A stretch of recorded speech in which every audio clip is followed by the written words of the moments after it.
Finalmente teremos um filme bom da Marvel, ou que pelo menos dá a entender que toda essa farofa que aconteceu na fase 4 tenha ligação com alguma coisa. Sejam muito bem-vindos a mais um vídeo da Uma Geek Me Disse. Pra quem não me conhece, meu nome é Giovana, eu sou a criadora da página e eu falo sobre cultura pop, um monte de coisa, Marvel, DC, Senhor dos Anéis, anime, HQ, tudo que vocês podem imaginar, tanto aqui no YouTube como lá no Instagram e também no TikTok. Então não deixe de ir lá conferir as minhas outras redes sociais e, claro, de se inscrever aqui no canal pra dar uma fortalecida no trabalho. Hoje nós vamos falar do filme que precisa ser bom. Homem-Formiga, a gente precisa ser bom em níveis, porque assim, a fase 4 foi uma catástrofe, isso a gente já sabe. E apesar da galera ter gostado um pouquinho mais de Wakanda Forever, não foi o bastante pra redimir a Marvel de todos esses últimos filmes que a gente assistiu. Mais do que a necessária redenção da Marvel, nós temos também a inserção do Kang, que é o provável vilão de toda essa fase do multiverso, dessa saga do multiverso. Então ela precisa ser uma inserção, uma introdução de respeito. Na minha opinião, tem potencial pra ser muito bom, até porque os efeitos visuais parecem estar bem legais pelos trailers. E também tá mais do que claro que o Scott vai dar balbal. Queria que o Scott morresse? Sim. Não, Zorel, eu gosto bastante do Homem-Formiga, mas assim, eu quero sim que ele morra, porque eu acho que isso vai trazer o baque necessário pra gente voltar a levar a Marvel a sério. O baque necessário pra começar essa fase bem. Já mata o protagonista. Matar um dos principais, matar um dos Vingadores, dá mais espaço pra organização. Porque assim, a gente tá numa salada de gente que eu nem sei mais. Vingadores, Marvels, Thunderbolts, Black Eyed Peas, tipo, só parem de fazer equipes porque eu não tô conseguindo mais acompanhar. Além disso, uma morte importante traz muito peso pro filme e também pro Kang em si. Então, na minha opinião, mata a porra toda mesmo e é isso aí. Bom, dando uma breve analisada no trailer, a gente vê que o filme vai se passar em São Francisco, que não é uma novidade, visto que os dois outros filmes de Homem-Formiga também se passaram em São Francisco, assim como o filme de Shang-Chi. O Kang aparece logo em seguida e, bom, não só esse trailer, mas todos os outros estão criando essa imagem de que ele é realmente uma força matriz, não só pra esse filme, mas pra fase inteira. O que me faz pensar que essa introdução do Homem-Formiga vai trazer vários momentos épicos dele, porque é um momento de aparição desse vilão que tá sendo tão aguardado e provavelmente muito bem desenvolvido. Então, assim, pá! Tem que causar uma boa primeira impressão, entendeu? A gente vê também o Scott e a Hope em um tapete vermelho, o que é muito bom pra gente entender também essa transição de que na época de Guerra Civil, né, pós-acontecimentos de Guerra Civil, o Scott era um foragido, lembrem-se bem. E agora, depois de todo o bololô que rolou dentre os Vingadores e outros filmes, ele volta a ser um personagem querido, um personagem amado pelos cidadãos. Apesar de ser adorado, apesar de parecer que tá tudo bem, a gente tem um quê de problemática que surge da filha dele. A gente vê uma cena dela saindo de uma prisão, seguindo os passos do papi, né, antes dele virar um Vingador. E bem nesse momento que tá a Cassie saindo da prisão, aparece uma narração do Kang falando sobre o quanto o Scott perdeu tempo. Que ele entende o Scott, ele vira e fala: você, assim como eu, perdeu muito tempo. Com a Cassie no frame, tá? Agora bora pra teoria. Na minha opinião, esse filme vai ter um tom um pouquinho mais sombrio e eu acho sim que ele vai abordar uma parte mais emotiva do Scott. Dentro dos limites do emotivo, né? Porque a gente sabe que Homem-Formiga é meio besterol. Isso na medida em que nós teremos um desenvolvimento aí entre relação de pai e filha. A Cassie já se mostrou que filha de peixe, peixinho ela tá seguindo os pais antes dele se tornar um Vingador, mas a gente tem que pensar que a criação dela, o momento dela, quem ela é hoje, também parte aí de 5 anos que ela passou sem ter uma figura paterna. E aí tem esse comentário do Kang falando que o Scott perdeu muito tempo e que ele pode ser esse cara que retoma esse tempo, recupera esse tempo pra ele. Isso me faz pensar que a trama do filme talvez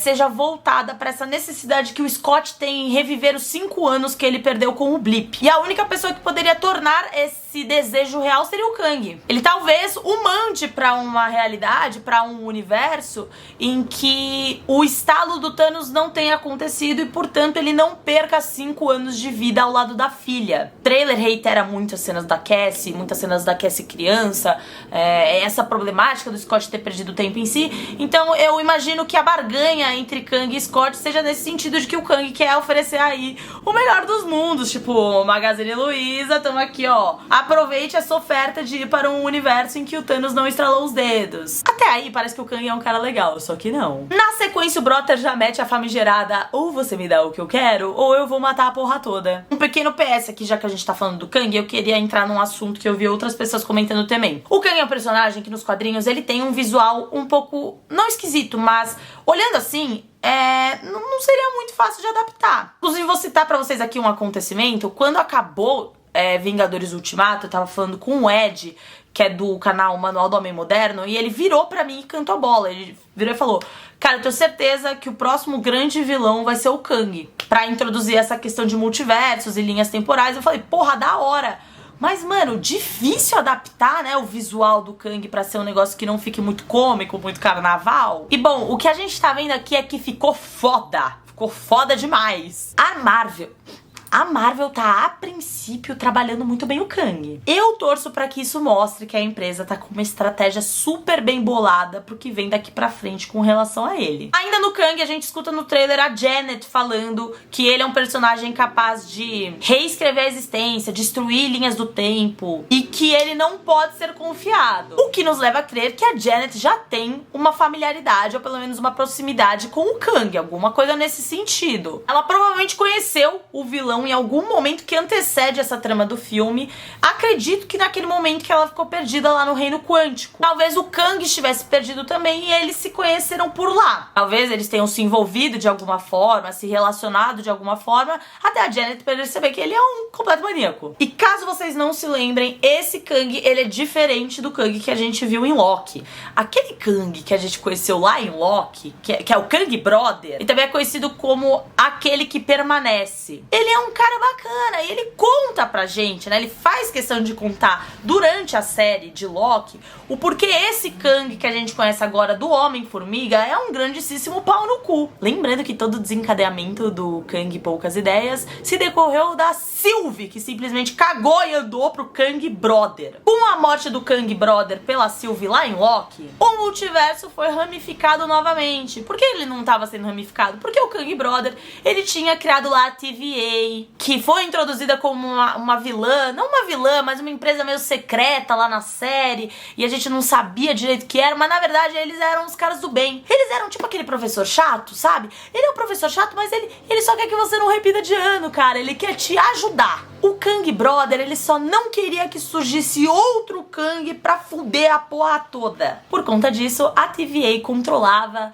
os efeitos e acontecimentos que pudessem gerar novas linhas do tempo e, portanto, algum maníaco ou psicopata aí. Beleza, mas o que é esse Kang do mal? Quem ele é?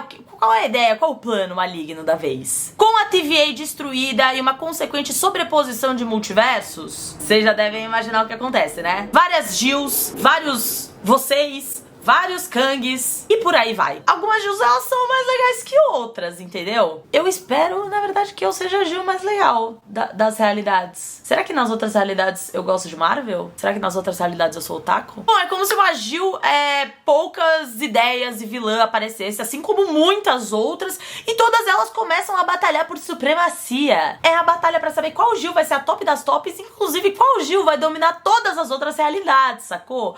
Então é uma batalha por ego mesmo e também por supremacia universal e multi-universal. Multiversal?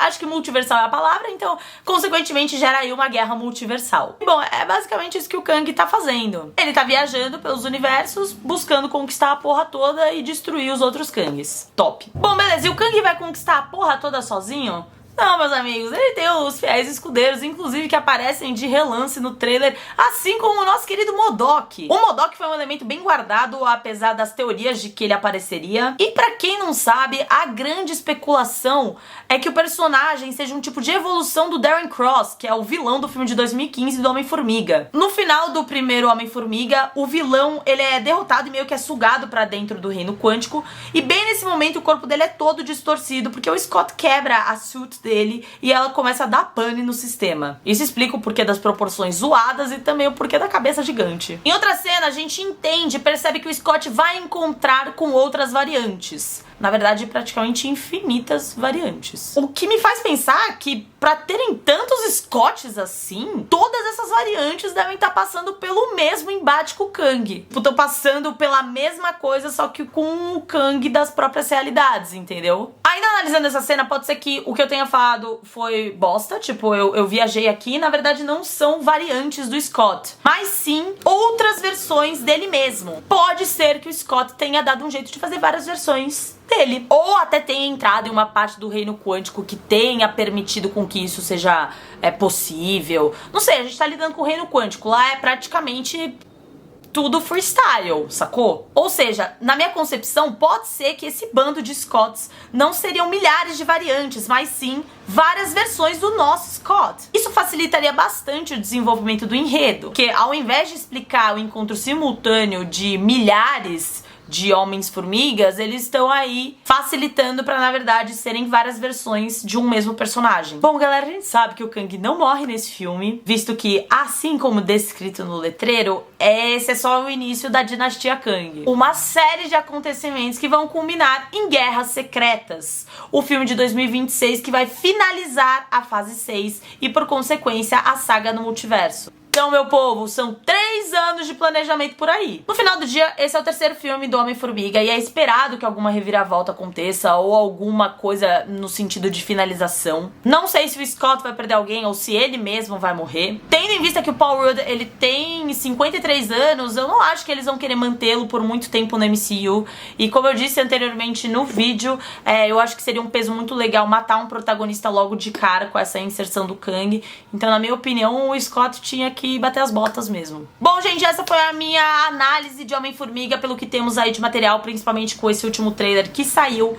Eu quero saber de vocês o que vocês estão esperando do filme. Na minha opinião, ele já tem que chegar chegando, porque se a gente tiver mais uma decepção da Marvel, cara, já vai começar o ano mal, sacou? E a gente sabe que a Marvel não tá das melhores aí. Então, comentem aí as suas expectativas. Se vocês não estão com altas expectativas pra Quantumania, contem pra mim nos comentários pra qual filme vocês estão com uma expectativa mais alta aí do MCU. Se tem salvação, como é que vai ser daqui pra frente, se a gente vai ver uma ligação aí nos acontecimentos de tudo que rolou na fase 4. Não deixem de comentar aí embaixo o que vocês estão achando que vai rolar daqui pra frente. É isso, também não se esqueçam de deixar sua curtida e de se inscrever nos meus outros canais, tanto lá no Instagram e no TikTok. É uma Geek Me Disse, tá presente lá nessas outras 2 redes sociais também. Beijinho e a gente se vê nos próximos vídeos.